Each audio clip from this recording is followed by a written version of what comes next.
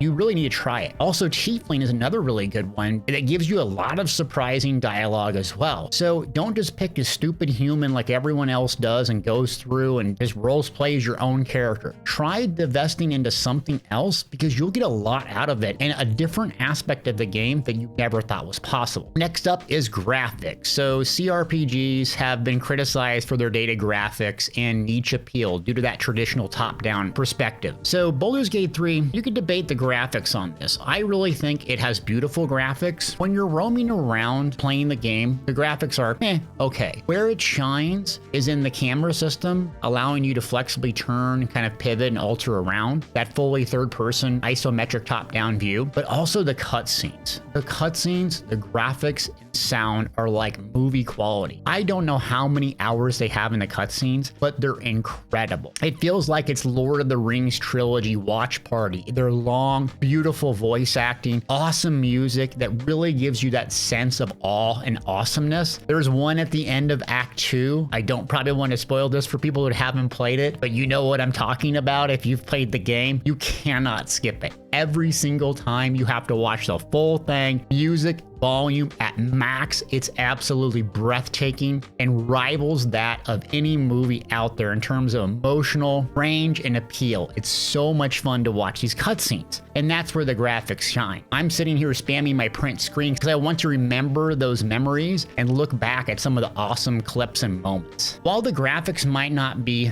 mega awesome when you're roaming around or in combat, it's really the narration, the dialogue, and those cutscenes that bring out the special touch to make you feel involved in the game. And the voice acting is just incredible as well, along with the soundtrack. The characters definitely feel, look, and sound different than each other, which is nice. And they've made some character archetypes for your typical person that you may encounter in other RPG games. But there's enough variety in them that you'll find someone that you jive with and you bring out to the party with you. For me, I cannot stand Asterion. I know everyone likes him and Gale and they're just romance and they great. Whatever. I cannot stand them. I love Lyzel and Karlach. I bring them to every campaign and tell myself this is the time I'm not going to use them, but I always just find myself recruiting them because I like their personalities. And I think that if you played this game for the first time or a different time, you take my own advice here to pick a different companion because their story will start to come about at every little aspect of the game. Even like in Act 1, Lyzel has this little dialogue encounter with someone where she kind of talks trash to them and you have to give her permission to talk, and it's kind of this weird Githyanki encounter, but it allows you to understand the Githyanki culture, who's dominating who, and so on. Without bringing Lyzel along to that specific thing in Act 1, you wouldn't have got a glimpse of this. What I'm trying to say in a nutshell is there is a companion for everyone out there that finds interesting and unique, and you should try until you find one for you. Okay, next up I want to talk about world build. And so this is going to be kind of a controversial take, but I'm going to give you a go on this. The world in BG3 is a bit different than other games. It's not necessarily open world. So you have 3 acts, right? Act 1, Act 2, Act 3. At certain points, you're going to get a pop-up that says, hey, dummy, you can't go back. So make sure you finish everything you want, because Act 2, you will not be able to go back to Act 1 and so on. So this can be good or bad depending on your perspective. Me personally, I cannot stand Act 2. It's really dark and gloomy, and it feels like any trilogy, really. The second movie or second book is usually the dark and gloomy one, with the third being the climactic arc of the story and the conclusion. Can't stand Act 2, so I usually speed run through it. But the environments are very different. From Emerald Grove to the bustling city and Baldur's Gate in Act 3, it's very, very different. And when you're traveling along the roads, you're going to have interactions. So there's going to be dice rolls and checks based on your skills that you kind of select, and character creation you can kind of advance. So you might discover something buried in a pop-up doing a random skill check while you're exploring. Once you've played 100 times, you know where most of these things are, but every single playthrough, there is a little pop-up, something little different that you didn't know. Maybe a little buried treasure, maybe a barrel you didn't see, maybe a button behind a barrel that goes into a secret wall, and so on. And that's what makes the game interesting. Exploring the same areas is with different companions, different builds, and different characters, you get different pop-ups, because remember, it is random dice rolls. And if you actually don't load 150 times, it will feel different and interesting if you miss that pop-up and don't come back. And the thing I love about Baldur's Gate 3, it's not a truly open world game like Skyrim, which is one game world, you can go anywhere you want. Like I said, it's divided into 3 separate acts. Some players don't like this, so it has a semi-linear approach, but I personally love it because you have waypoints to fast travel. So every inch of the game has something possible lurking around the corner. There could be a trap, a dice roll while exploring, buried treasure, you might get ambushed in combat. There's something just a couple seconds away at all times. Maybe I'm not explaining my point well enough. Simple terms, it's this. In open world games, I typically don't like them because you spend 25% of your gameplay simply traveling with 0 unexpected encounters, or you run into an annoying group of bandits that just slows you down and nothing interesting about them. Sure, it extends the game time, but does it really respect your time as a player, or is it just fluff? BG3, every second feels like you're moving towards something, like you're progressing. Sure, you have to double back and sell items, but that time is minimal, and you'll encounter a new quest, NPC, or branching dialogue even when you're doing that. So this semi-linear open world design respects your time as a gamer, allowing you to complete the main quest and frolic around if you want. Look at every crate, sell every rotten tomato if you choose to. So don't let the open world aspect of it scare you off of this game. It's a lot of fun to explore still in the individual acts, and you'll find that your time is valued. Every single second is picking up something, discovering something new, or working towards a goal. Okay, so we've worked through kind of Baldur's Gate 3 and me gushing over it. It's had a lot of patches. It had a lot of updates, and that's what keeps the game going. Is why would you jump back now, and what's going on in the future? So the game has had essentially 7 patches so far as of the making of this video. Patch 1 fixed the stability. So the game launched and there was a lot of bugs and technical issues and exploits. Patch 2 fixed performance and features and really changed a lot in Act 3, polished it up. Patch 3 added some personalization with the magic mirror, some quality of life updates. Patch 4, accessibility and immersion. Patch 5 had new content. This was a massive change. Playable epilogue that took months for them to complete. 3,000 new lines of dialogue and cinematic, and my favorite, honor mode, was added. Patch 6 added some more cinematic refinements, and patch 7 was another game changer. It introduced official mod support, so kind of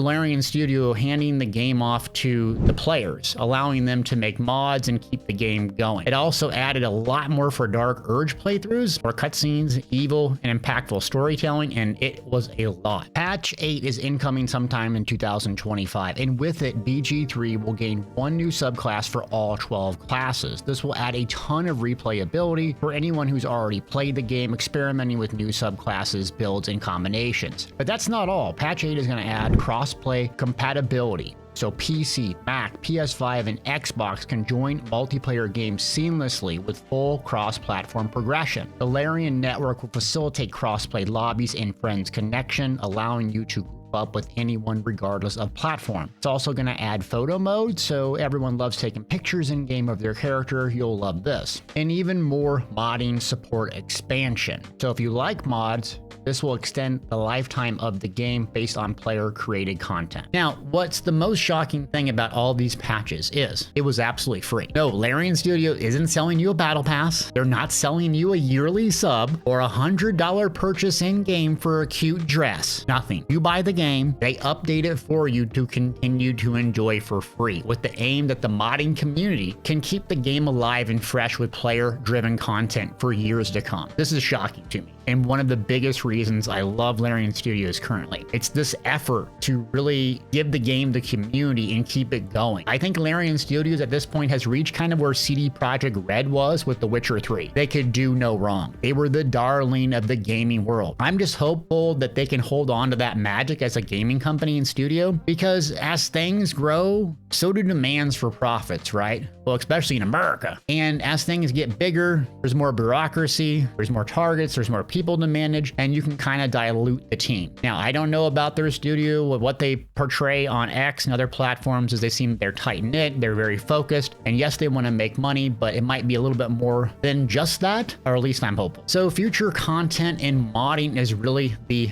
pivotal thing that's going to keep BG3 going after patch 7. The developers themselves have said they're not done yet, so we don't know what that includes. It might just be some photo modes, but I don't expect any big DLCs or new content being added. Maybe just little features that they can add, but I could be wrong. And you want to check out the modding library. It's just absolutely massive. Over 2,000 mods are currently available. So you got tons of new hairstyles. You even got new classes and subclasses. You got enhanced combat difficulty, new spells, quests, and all sorts of things that change the game fundamentally if you want to keep coming back and you need something fresh. And for me, I play a lot of Baldur's Gate originally, multiplayer. So I'd have a couple of friends that would play, and I really like the multiplayer aspect of the game. One person is kind of like the DM or campaign manager, and then the other people can either hop in or you can just kind of control their characters while they're not available. So it gives you the flexibility to always run your campaign as a group, or if you just want to have someone to jump in here and there, they can quickly jump in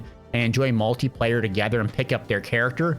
It makes it a lot more fun than just a pure single player game. Console performance wise, this has been an issue, but I play on PC and it's never been an issue for me. So in 2025, BG3 is actually shockingly doing very, very well. Patch 7 actually surged the player base, and that's rare to see a single player RPG come alive again and reach new heights in terms of average daily players. The only one that comes to mind is maybe Fallout 4, but that was due to Amazon launching that TV series. So bringing me back to answering the question, is BG3 worth playing in 2025? Well, for me, yes. It is probably my second favorite RPG of all time, with Mass Effect 1 being my favorite, just because where I was when I was playing that game and kind of I love the sci-fi versus the fantasy a bit better. I would say the negatives of Baldur's Gate 3 are the combat, for people that don't like that, the top-down view, and the complexity with D&D. That's the downsides of the game. The upsides are it's unmatched in terms of dialogue and choices and replayability for an RPG. You're not going to be nickeled and dimed and pay $60 here for a dress and $20 here for an update. You buy the game, you can enjoy it solo or with friends for years and years and years. And with patch 7 introducing mods, if you're into that, you can keep the game going and interesting by playing campaigns over and over again, just with mods created by the community. So BG3, one of my favorite games of all time. It's definitely changed my life in terms of as a professional on the website, and just fun factor in what's possible for gaming in the future. I hope other developers take hold of what Baldur's Gate 3 did. I think it's a once in a decade, if not once every 20 years game, and hopefully it will change the industry for the better and in the future. So if you got something out of this video, do me a big favor, hit that thumbs up, subscribe,